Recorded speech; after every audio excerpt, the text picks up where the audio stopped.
আজকে একটু গরম মশলা বানাবো। এখন আমি দিয়ে দেব এগুলো লং। মশলাগুলো ভাজা হয়ে গেছে, আমি এখন নামায় ফেলছি। এখন আমি মশলাগুলো গুঁড়ো করে নেব। কত পরিমাণ নিবি হয়েছে, আমার মশলাটা গুঁড়া হয়ে গেছে। আমি আজকে একটু গরম মশলা বানাবো। আমার গরম মশলা শেষ হয়ে গেছে, তাই আপনারা দেখুন আমি কি কি নিয়েছি। লং, তারপরে সাদা গোলমরিচ, শাহি গোলমরিচ নিচ্ছি এখানে, তারপরে বড় এলাচ, কয়েকটা 4-5টা তেজপাতা, কয়েকটা দালচিনি এখানে 4-5টা, আর জত্রি নিয়েছি অনেকগুলো। এখানে জায়ফল আছে, অনেকগুলো জায়ফল নিয়েছি। আর দেখুন কতগুলা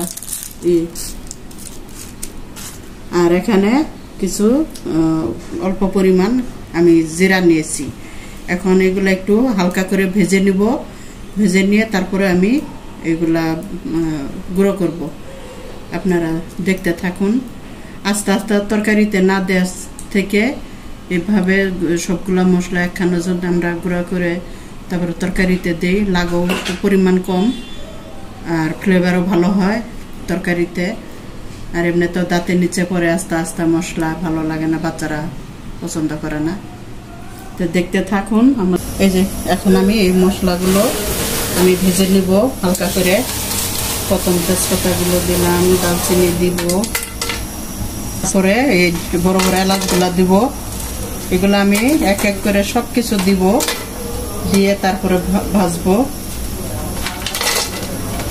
একটু হালকা করে ভেজে নিলে কি হয়, মশলাটা ফ্লেভারটা অনেক ভালো আসে। এগুলো একটু হালকা ভাজা হোক। আর ব্লেন্ডারে বাটতেও সুবিধা হয়, কতগুলো বড় বড় হয়ে থাকে দানা দানা। এমনি মশমশা করে একটু ভেজে নিলে তাহলে কি হয় যে মশলাটা অনেক ভালো মিহি হয়, দানা দানা থাকে না। এখন আমি দিয়ে দেবো এলাচগুলো।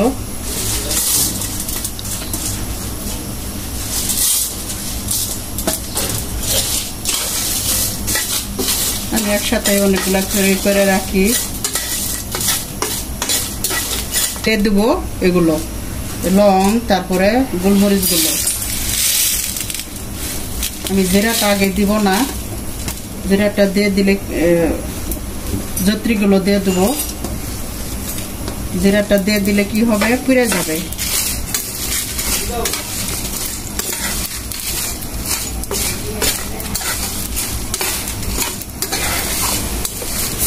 শাহি মশলাটা, শাহি জিরাটা আমার আনতে ভুলে গিয়েছি, আনতে পারি নাই আমি। দিলে ভালো হয়, না দিলে সমস্যা নেই। আপনারা অনেক কিছু অ্যাড করতে পারেন এর সাথে। কেউ কেউ মিষ্টি এইটাও দেয়, মিষ্টি জিরাটা যা আছে ওইটাও দেয়। আমি ওইটা দিই না, এটা ভালো লাগে না ফ্লেভারটা।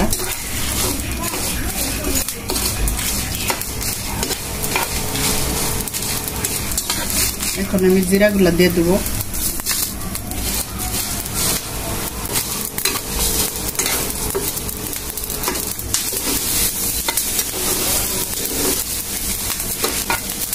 আপনারা চাইলে মরিচা দিতে পারেন এটার সাথে। আমি মরিচটা দিচ্ছি না, কি কারণ যে এটা যে এই মরিচ এগুলাতে, তারপরে দালচিনি এগুলো সব কিছুই আর কি ঝাল, এগুলো এমনি গিয়ে আমি দিইনি। আমি চুলাটা বন্ধ করে দিচ্ছি। এখন আমি খালি লাড়াচাড়া করবো। মশলাগুলো ভাজা হয়ে গেছে, আমি এখন নামায় ফেলছি। আমি প্লেটে ঢাললাম, ঢেলে নিলাম। এখন একটু ফ্যানের নিচে দিব, দিয়ে তারপরে ঠান্ডা করে নেব। গরম অবস্থায় দিব না আমি। এখন আমি মশলাগুলো গুঁড়ো করে নেব।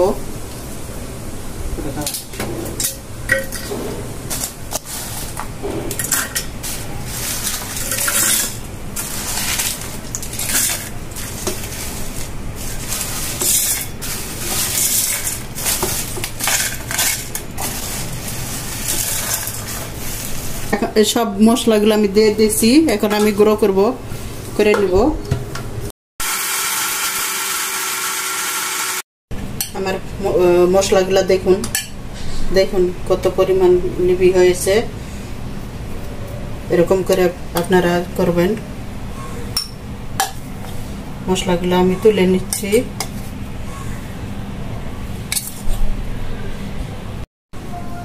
আমার মশলাটা গুঁড়া হয়ে গেছে, তো কেমন লাগলো আপনাদের কাছে?